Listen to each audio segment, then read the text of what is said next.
Hello, all. Today we are going to talk about my stim and how I finally found my way back to it. So, this whole episode is about singing and my attempt to continue singing. I hope you enjoy it. I'm Leah Batlle-Rafferty, and this is Memoirs of a Neurodivergent Latina.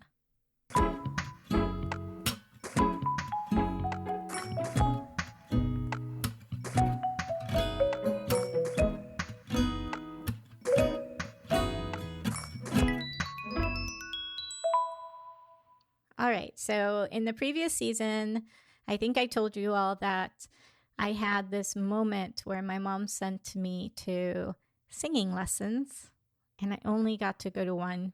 And the person basically told me how everything I was doing was wrong, and it completely destroyed me. I didn't have any chance to fix it.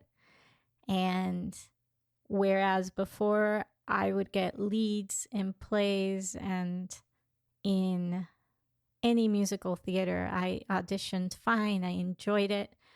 Afterwards, I couldn't audition. I stopped being able to audition at all. To the point where there was a new musical director in my high school, and they were doing some kind of just like random singing showcase, musical showcase thing. And I went up, and he looked at me when I went to audition thinking that I would suck because I had sucked every other time. But this wasn't really an audition, right? It was just, hey, do you have a song you can sing? Do you sing it well, etc. And so I pulled out Memories and sang it, and you could see his eyes go wide. And I don't think before that he realized that I really could sing. That's how bad my auditioning had gotten. So I got to college, and I decided I was going to try to be brave. So I went to audition for this a cappella group, and I just knew that I wouldn't get it. But I told myself I was going to audition anyways. I just wanted to see if I could do it. So I stood in front. The audition was brutal. It was basically you were given something to sing in front of the entirety of the group, and one person stood up there with you and kind of played what you were supposed to sing, and you had to pick it up right away, and you had to be able to kind of get it out there. And I sucked. And you could see them being amused, probably that I had even auditioned.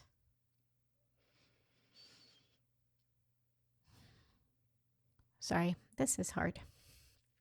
This is very hard.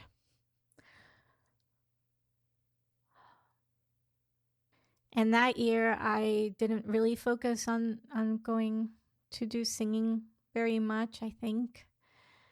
I did a little, like, one act theater thing. But when I went and I thought about musical theater and I went to audition for musical theater, I don't know if I even auditioned. I think I went and I just saw the egos and the attitude, and I knew that I couldn't be in that situation because I was already having such like a nervous thing to audition at all. So I didn't do the musical theater. I did do the one act plays, which I don't think anybody who knew me ever came to see. In fact, I don't know if anybody who knew me really came to most of my performances.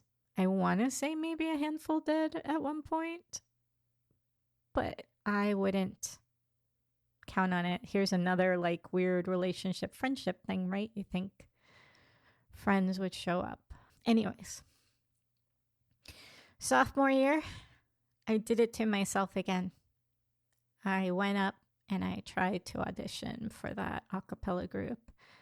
This time there was a woman from my living group in the group, and I think that made it a little worse. They were clearly amused. They were clearly laughing. I don't think they knew how hard it was to just walk into the room. But anyways, so I did that. And this is going now on almost 3 years where I hadn't been able to do any singing audition for anything. So then I ended up, I want to say it was my junior year, auditioning for the Gilbert and Sullivan Players. I don't know what led me to doing that. The people there were so nice. So I went in, I sang, one of the Gilbert and Sullivan songs. This was for, I know why I went. Because the very first one was Pirates of Penzance, and I grew up on that show on TV, and I loved it, and I was like, okay, let me just try. So I went, I auditioned, I got into the choir, I went to X amount of the rehearsals. There was some weird politics going on in the group at the time, and I ended up dropping out before finishing the Pirates of Penzance thing. And I can't remember exactly what it was, but that particular thing, that particular political whatever was going on felt really fraught, and I was uncomfortable going into the rehearsals, and so I stepped back. However, the fact that I was allowed to go into the choir, I think, gave me hope. So the following semester, they were going to do the Mikado. And I went and I auditioned for that one as well and got into the choir. So this was the second time, and realized that they were just fantastic people. I mean, it was night and day difference from everything else I had experienced with all these other groups. There were no egos. Man, the best singers there were so sweet. They were so nice. They were so down to earth. The music director was this music director from Berkeley Music School, of all things, here. And he treated us all well and gave us all individual help. And it was amazing. And it started this ability for me to have a little bit of faith in myself again. So I started singing with the Mikado, with the choir, became friends with a lot of the people there. Once again, I don't know about how close of friends, but I felt kinship with a lot of the people there. I had help with my singing. I got so much positive reinforcement about my ability to sing, and, comments like, oh, you weren't here yesterday and the choir was just so soft. We really need you. And, just stuff like that. The Mikado was fun. It was great to be on stage. It was one of those moments where I learned what it must be like to be an extrovert, because normally as an introvert, I lose a lot of energy talking to people. But when you're on that stage and people are clapping and you felt the energy all night, it like feeds something in you. It's like your soul feels full. It's super awesome. But anyways, did pretty well in that one. So the very next one that they did was Iolanthe. And I went and I auditioned for that one. And I didn't get a lead, but I got like a secondary lead, if you will. There's like 2 fairies in Iolanthe that are not really leads, but have more parts than the choir has. And I was one of the 2 fairies. So, that was that was amazing. That was like, wow, I can sing. I can sing again. It's, after everything I've told you about how people didn't want to hear people singing in public anymore when you walk down the street, and how everything happened with that one lesson, it was just such a relief to know that I still had a voice and I could still sing. And to me, singing, acting, playwriting, all of that fed my soul in a way that math and science and things like that didn't. I had gotten a lot of messaging for most of my life that, science was the way I needed to go, that math was the way I needed to go, that engineering, computers, anything like that, because otherwise I was wasting my brain. And so, being the good girl, being somebody who really appreciated everything my dad did for us to come into the country, I veered in that direction. But singing, music, acting, writing, they were always things that fed me so much more than the other stuff. So to know that I at least had this ability again to sing in public was everything. It was everything to me. So I did Iolanthe. I think I actually did pretty well. We had reviews in some local papers and things like that, and they tended to be pretty good. And we had packed audiences, and yeah, it was awesome. And if you have never heard Iolanthe, it is hilarious.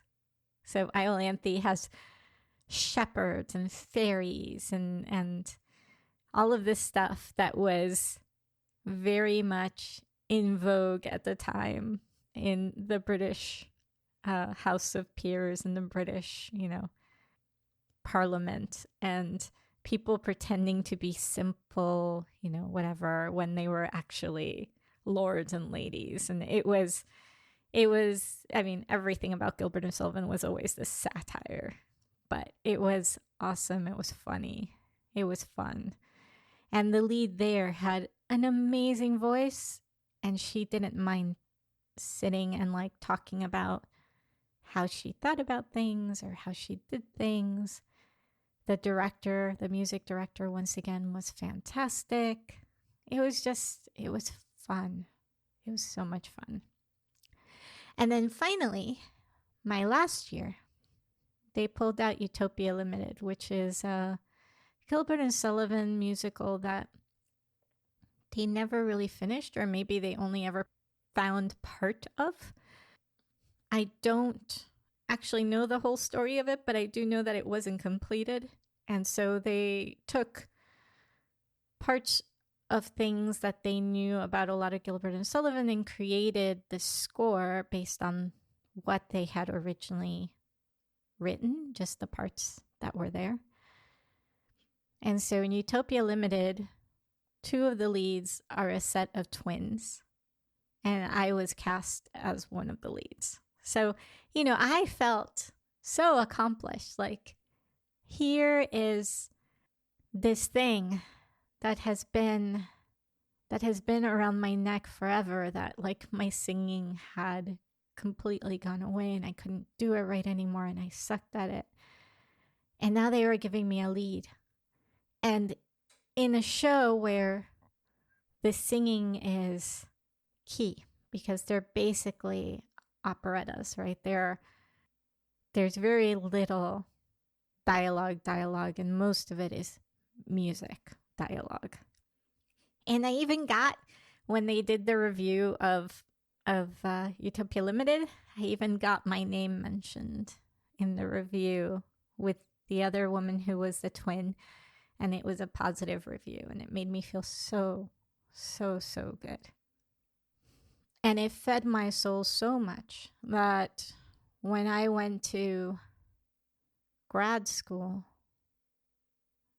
I went to school in St. Louis for grad school. I only really lasted a year, and there were many reasons why, but one of them was I found out that the school had Gilbert and Sullivan players, and I talked to my professor, and I said, hey, what is this group like? Should I go and audition? And the comment that I got was, as a grad student, you will have absolutely no time to do any sort of musical theater at all. You shouldn't even bother. And that rubbed me wrong because I had finally rediscovered this thing that meant so much to me. And I suddenly wasn't going to be allowed to do it again. So, like I said, there were a lot of reasons why I only lasted a year in that grad school. It wasn't just this, but this was definitely one of those things that I couldn't allow somebody to take away from me again. So, despite the relationship things that you heard, despite some of the rush and the flirting things, this particular thing was amazing. It was amazing to rediscover myself. It was amazing to get back something I thought I'd lost. It was amazing to realize that it was not all in my head that I had the ability to do this. So I just wanted to add a little bit of positive in the middle of all the other kind of maudlin stuff that you're going to hear about my time in college. So thank you so much for listening. And just so you know, even to this day, I am off doing School of Rock stuff. So they haven't paid me for this advertisement, by the way. This is just me. I'm, doing a School of Rock just so that I can do rock instead of classical music. And I'm singing in a band, and it is fun. It is fun. And once again, every time I do this, I have to rediscover my courage to be on stage again. But I do it. And when I'm up there, I start to realize that I'm pretty okay at it. Thank you for tuning in to Memoirs of a Neurodivergent Latina. This podcast was written, edited, and produced by me, Leah Batlle-Rafferty. All music is by Carlos Neda.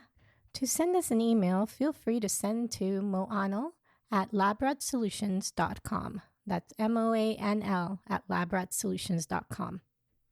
And our website is www.moanl.com. And this podcast is part of Labrat Solutions, Inc.